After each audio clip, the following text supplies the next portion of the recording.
He walks apace with her easily. His strides are crisp but unhurried, as if he hadn't dodged arrest by virtue of her august presence or brutally killed 3 thieves in public with a gesture and a word. Now that she thought about it, his entire form was designed to be as unassuming as possible. Baggy pants in a pattern designed to blend with earth and vegetation, thick black boots, a warm-looking shirt in dull green with a hood and a large pouch on the front. Everything he wore was just loose and baggy enough to hide armor or any number of surprises, let alone his horrifying axiom tricks. She had underestimated him and found herself intrigued. She needs a topic of conversation and smiles before asking. This is a new species. There's no telling what might scare him off. So, how do you go about inventing some kind of water to blood or blood to acid technique? Cabin fever, is the extremely confusing response. Oh, right. The words translate, but not the meaning, he says, rubbing his chin. I suppose the best way to explain it is chronic boredom and restlessness on an enormous scale in each and every person on the ship. Our initial journey outwards from Earth to the edge of cruel space took 1/4 of a year. Comparatively, after breaching the border and bringing the systems online, we've made much better time.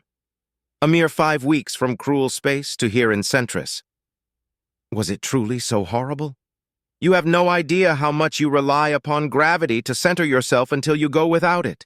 Simple things like cleaning yourself, feeding yourself, or even rest require complicated and unusual rituals. We shipped out with an overlarge crew, so the Dauntless was full nearly to capacity. There was no quiet place to gather our thoughts, no reprieve and no release, just an environment that gives one the sensation of wrongness and nothing to do but slowly go mad from the stillness and nothingness. Surely sleeping the hours away would suffice, or some form of exercise? She asks, concerned.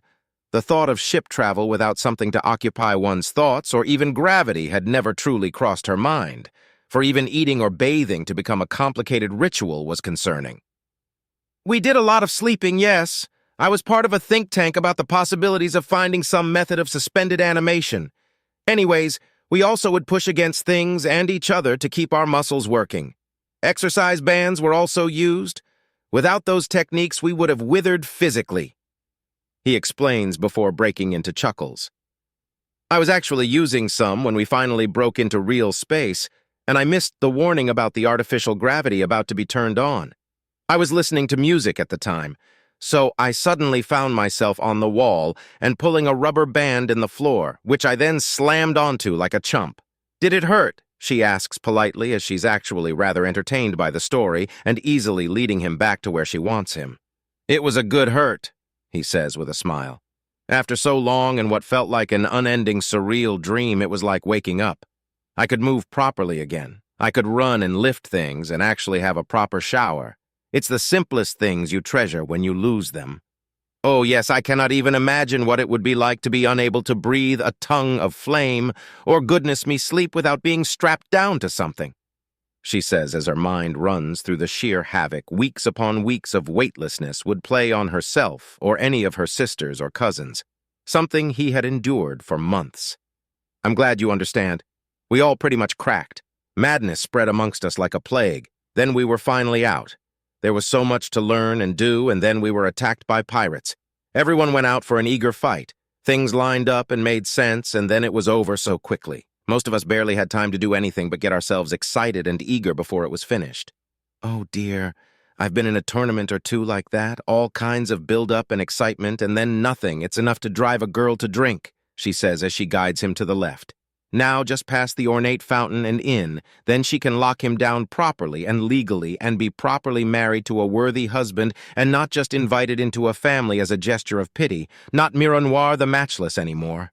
Oh no, now just to seal it. Thinking of something tasty? Vernon asks her, and she's startled out of her train of thought. You licked your lips, remembering a meal? Anticipating, she replies. Very observant, very, very observant of him. Oh! Fair enough. You said you'd explain that bit about it being considered suicide to fight against you, or rather against Alpuk battle princesses, whom count you among their number.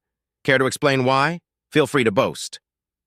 He offers, and she feels a smile blossom across her face before she can stop herself. Oh my! You certainly know how to make a lady feel special. I'll gladly tell you about the Shellcracker or Broken Shell Tournament. It hails back to the earliest days of the Apuk people before the founding of the Galactic Federation of Systems. You see, we Apuk have never forgotten that in our pursuit of the strength of the gods, we surrendered our armor to better reach for it. And such we used that sacred gift, knowledge, to reforge our armor from stone and steel and have the best of both worlds. To this day, wearing a cuirass in the shape and style of our ancient shells is very common. The Broken Shell Tournament is a test of agility, power, and forging skill. You must have a shell cuirass to enter, and you must protect it each round as you wear it to battle. So you have to break your enemy's armor to pass a round. Correct. Each match has 6 fighters take the field at once. There are no manufactured weapons allowed, just raw strength and axiom power. Okay, I'm starting to see why it's suicide to try to fight you 5-on-1. You've already made a mockery of such a petty advantage, Vernon says with a smile as he reaches up and draws the quotes around the term advantage. This sets her off on a giggle fit due to just how dry his tone is. Indeed, when you win all the rounds and shatter every other girl's armor, you present your own shell to the Hall of Ancestors. Then and only then do you earn the right to wear a crown and are named princess. She boasts and informs him at the same time. It's important to have your achievements honest, otherwise they stand a chance to figure you out and any respect is forever lost. Sounds like quite the event. Do you have any recordings of it? I'd love to watch. I actually have some copies in my apartments. They're opposite of the fountain now, actually, she says, and he re-examines the waterworks. 4 pillars of water shoot up and pour back down into an endlessly overflowing clover-shaped pond, just deep enough to reach the waist on him. Is that it? He asks, pointing straight to her small estate exactly opposite of them. Yes, precisely. This fountain is lovely, but such a chore to get around. It's one of the larger ones in the district, she says, and he chuckles. He doesn't know she's deliberately guided him the long way around to give herself more time to woo him.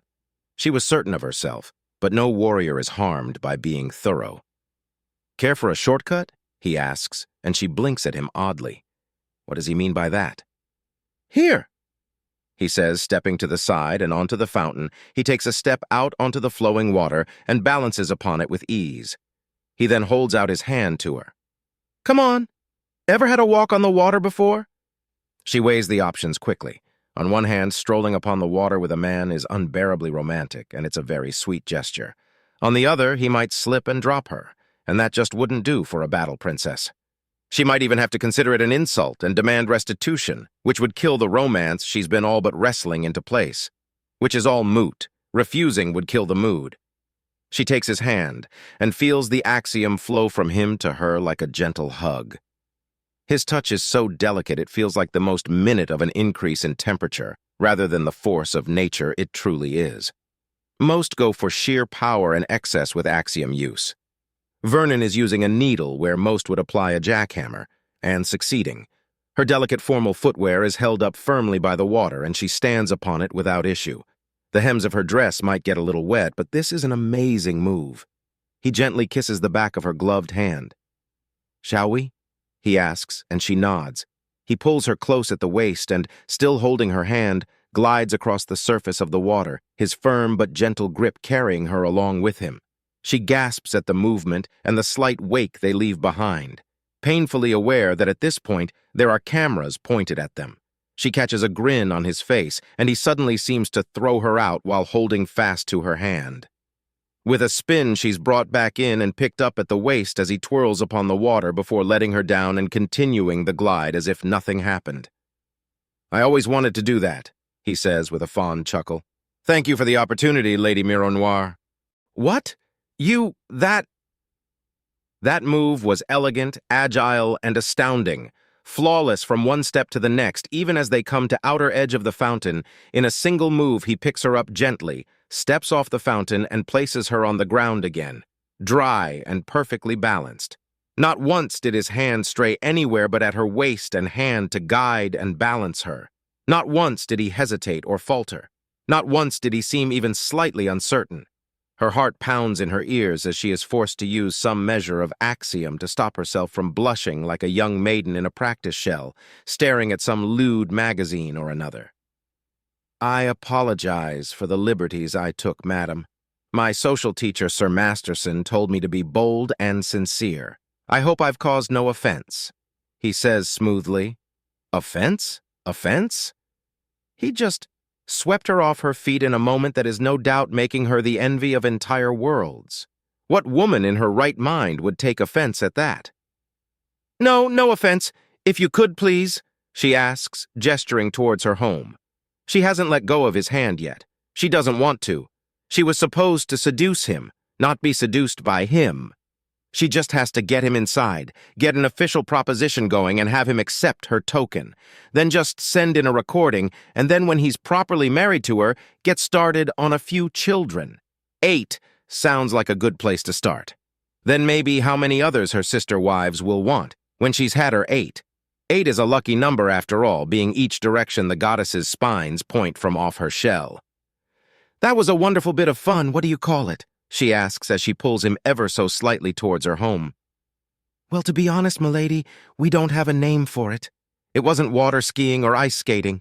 Before Axiom practice, we could only do stunts like that on frozen water, or rather ice, or at great speed. The funny part is that I've never been much of a skater, yet I can glide on the water very well, it seems. He says, and her smile is a little strained now. She wants him and is running low on patience. Indeed. Well, perhaps we could discuss further over drinks. I have something I'd like to show you, Mr. Shea. She invites him in. The door, sensing the indicator in her brooch, opens for them and she leads him in. I don't see any camera. The door must have been triggered by something else. He notes absently as he follows her in.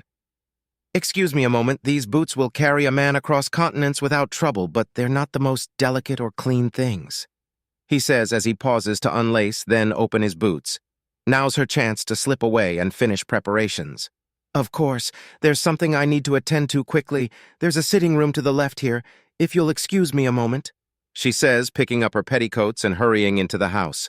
The control gem in her brooch glimmers somewhat and realigns the windows ever so slightly. She doesn't want the entire street gawking at her alone time with her soon-to-be husband after all.